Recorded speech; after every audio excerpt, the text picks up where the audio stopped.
Петата рунда на првата македонска фудбалска лига донесе два надпревари под рефлектори, но историска победа за тимот на Арсими. Откако во синокешниот надпревар во Битола во вечерен термин со 0-4 го декласираше Пелистер.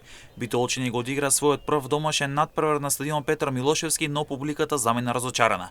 Строго Тремблум без проблеми со 3-0 го декласираше тимот на Теквеш, со што се продолбочува кризата за екипата од Кавадарци. Бреера Струмица славеше минимална, но голема победа од 1-0 над Шкупи во трката за бегство од опасната зона, додека пак Селекција продолжи доминацијата и славеше со убедливи 3-1 над Работнички на домашен терен во Кратово.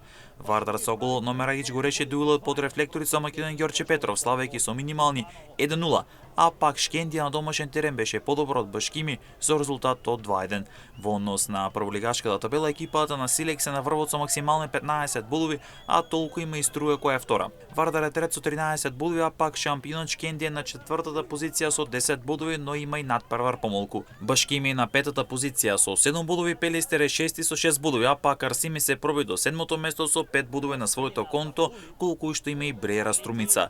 На деветото место со 3 бодови Македон Ѓорче Петров, екипата на Тиквеш е на 10-то место со 2 бодови, а пак Работнички е предпоследен со 1 бод, но и надпревар помалку. На дното е тимот на Шкупи кој има 5 порази толку надпревари останалите